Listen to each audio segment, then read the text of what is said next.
નમસ્કાર મિત્રો, જય હિન્દ। હું છું ડીને ચૌધરી। ફરી એકવાર આપ સર્વનું સ્વાગત છે આપ સૌની સહિયારી યુટ્યુબ ચેનલ ડીઆર ગુજરાતીમાં। તો મિત્રો, આ વિડીયોમાં ખાસ વાત કરીશું વિદ્યા સહાયક ભરતીને લઈ અને ખાસ એક મહત્વની અપડેટ સામે આવી છે, જેમાં મિત્રો અત્યારે જિલ્લા ફેરબદલી કેમ્પની જે કાર્યવાહી થઈ રહી છે એના પછી એનું મેરિટ જાહેર કરાશે।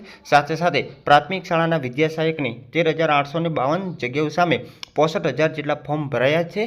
એના સિવાય વિષય વાઇઝ કેટલા ફોર્મ ભરાયા છે એની પણ વાત કરીશું અને પ્રાથમિક અને માધ્યમિક બંનેની મેરિટ યાદી ક્યાં સુધીમાં આવી શકે છે, સાથે સાથે ઉચ્ચતર માધ્યમિકની વાત કરીશું। તો એ સંપૂર્ણ અપડેટને લઈ અને વિડીયો આપણે બનાવ્યો છે, તો વિડીયો છેલ્લે સુધી જોતા રહેજો। ચેનલ પર ન હોય તો સબસ્ક્રાઇબ કરી બેલ આઇકન પ્રેસ કરી દો। ચાલો વિડીયો શરૂ કરીએ।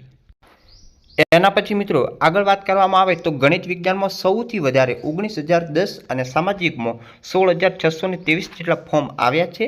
રાજ્યની સરકારી અને ગ્રાન્ટેડ પ્રાથમિક શાળામાં 13,852 શિક્ષકોની જગ્યા સામે 65,000 જેટલા ફોર્મ ભરાયા હોવાનું સૂત્રો પાસેથી જાણવા મળ્યું છે, જેમાં સૌથી વધારે ગણિત વિજ્ઞાન 19,010, સામાજિક વિજ્ઞાન 16,623 ઉમેદવારો ફોર્મ ભર્યા છે। કાયમી ભરતી માટેના ઉમેદવારોનું પ્રોવિઝનલ મેરિટ લિસ્ટ જિલ્લા ફેરબદલી કેમ્પની કાર્યવાહી પૂર્ણ થયા બાદ જાહેર થશે। રાજ્યના શિક્ષણ વિભાગ દ્વારા ઉચ્ચતર માધ્યમિક અને પ્રાથમિક શાળામાં ક્રમિક ભરતી પ્રક્રિયા હાથ ધરવામાં આવી છે। આ ભરતીના ભાગરૂપે પ્રાથમિક શાળા ધોરણ 1 થી 5માં 5,000, 6 થી 8માં 7,000 અને અન્ય માધ્યમની 1,852 કુલ 13,852 શિક્ષકોની ભરતી માટેની કાર્યવાહી શરૂ કરવામાં આવી છે। આ ભરતી માટે 7 નવેમ્બરથી ફોર્મ ભરવાના શરૂ થયા હતા અને જે ગુજરાતી માધ્યમમાં ગણિત વિજ્ઞાન, એના સિવાય ગુજરાતી માધ્યમમાં 4,324 હિન્દીમાં, અને હિન્દીમાં વાત કરવામાં આવે તો 1,926, અંગ્રેજી માધ્યમમાં વાત કરવામાં આવે તો અંગ્રેજી વિષયની અંદર 7,207, સંસ્કૃતમાં 2,157, સામાજિક વિજ્ઞાનમાં 16,623 અને અન્ય વિષયમાં 9,172 ટોટલ ફોર્મ ભરાયા છે, જે મિત્રો લગભગ 65,000 જેટલા થતા હોય છે।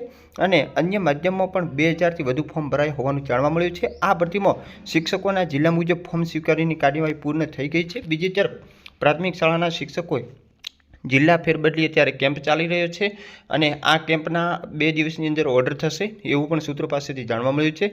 જિલ્લા ફેરની બદલી કેમ્પ પૂર્ણ થયા બાદ જે તે ખાલી જગ્યાઓ છે એ મુજબ જે રોસ્ટર મુજબ કેટેગરી મુજબ તૈયાર કરવામાં આવશે ને એના પછી ફોર્મ ભરેલા ઉમેદવારોનું મેરિટ જાહેર કરવામાં આવશે। મહત્વની વાત એક છે કે ભરતી ક્રમિક હોવાના કારણે હાઈસ્કૂલની કાર્યવાહી પૂર્ણ ન થાય ત્યાં સુધી પ્રાથમિકની પણ આગળ વધશે નહીં। તો બસ આ અપડેટ હતી જે તમને આપી। ફરી મળશું નવી અપડેટ સાથે નવા વિડીયોમાં। ત્યાં સુધી જય હિન્દ, જય ભારત। Thanks for watching.